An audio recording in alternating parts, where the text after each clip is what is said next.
I'm not entirely sure what I feel about green. Green is one of those colors that, in my case, sort of grew on me, just like verdigris grows on copper or brass. It took me a while to like green, and verdigris was one of those colors that started the ball rolling in a way, though it was a very slow start. My dad, when I was a child, my dad bought the model of the clipper ship Cutty Sark. And the model came and it had the big black hull with spray painted copper paint on the lower under the waterline. And my father, the first thing he did before he glued one mast to a yardarm or anything, he painted the hull verdigris. And I asked him shyly, as I did at that time. I was a very shy boy, even with my parents. I asked him, Dad, why are you doing that? Oh, because it's the color of copper. I thought that was crazy. Crazy idea, I said to myself. Anyway, verdigris, back there's a propeller and a float for a toilet that's in verdigris. I also have some verdigris numbers here somewhere in this collection. So it wasn't really until my high school years, I think, where I really started to love verdigris. There we go, there's the verdigris numbers. And then I very softly tiptoed into loving the mental institution green color that you see here on this book holder upper in this telephone cord.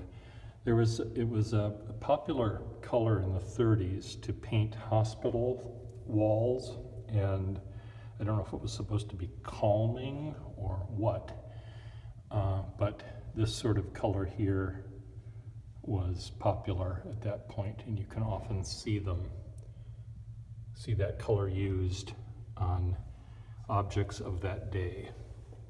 Maybe it was cheaper during the Depression to make verdigris, or a sort of a lime green color, than it was other colors that were more saturated. But I still wasn't sort of convinced of green. But then there was the military khaki green and olive drab, which sort of matches my what? What does it match? Not my eyes, no, not that. I don't know what. Matches something. My camouflage underwear, maybe. So it took me a while to like that. In fact, I'm not entirely convinced yet that I like that sort of khaki green, but it does come in quite often in military garb. I think one of the things that I don't like, I must say, is Kelly green. When I see something that's just really sort of cool green, sort of a medium green but very intense, I think of St. Patrick's Day. And when I think of St. Patrick's Day, I think of vomiting Irishmen in South Boston after they drink all their green beer at the parade. And I might be racist, is that the right word, by saying that, but I can't help but think that when I see Kelly green. British race car green, though, like the 6 ball of or the 14 ball of pool,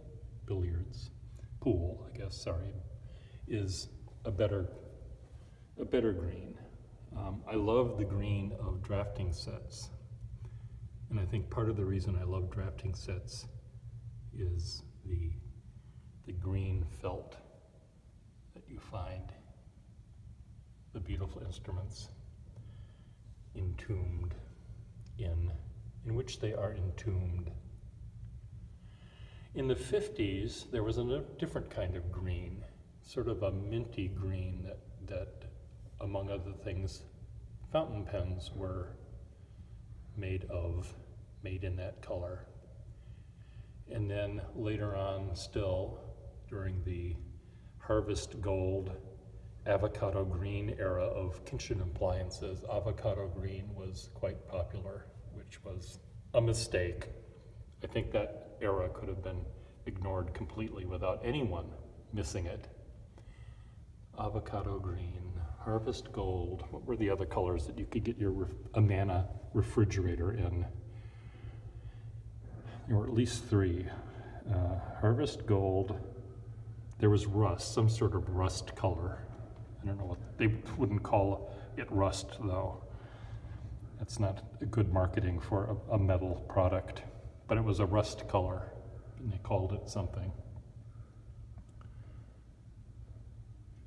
So here's my little symphony of green, and this was compiled by me and one of my neighbors here at Brick Bottom, where I tend to like this color green and the olive drab color.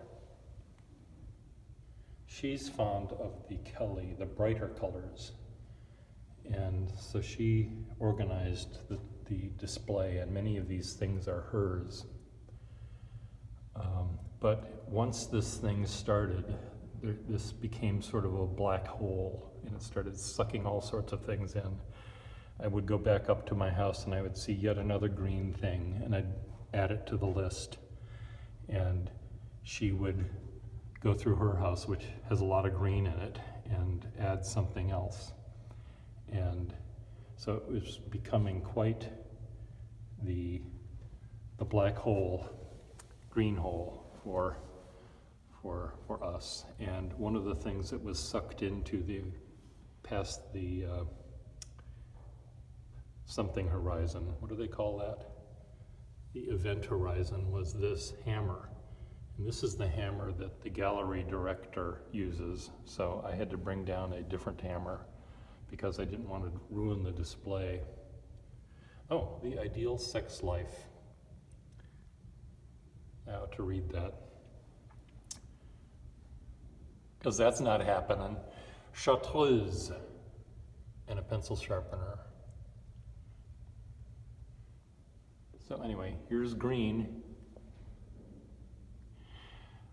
I'm gonna, along with this display, there'll be a little piece of paper affixed to the cabinet here that will ask people to come up with their favorite green, or to come up with a new term for a new green that doesn't exist. We have emerald, we have lime, we have,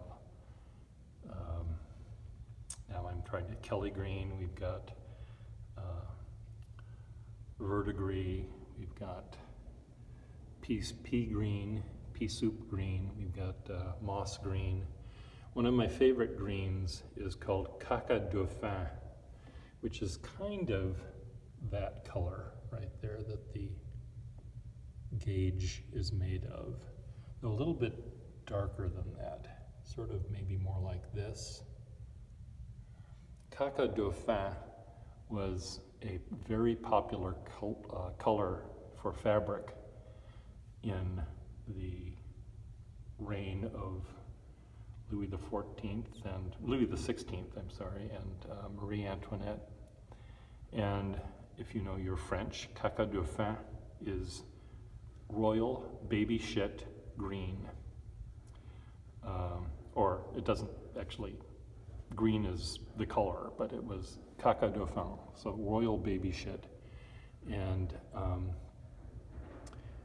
for a few years, women's dresses were made of that color to match the royal baby's poop.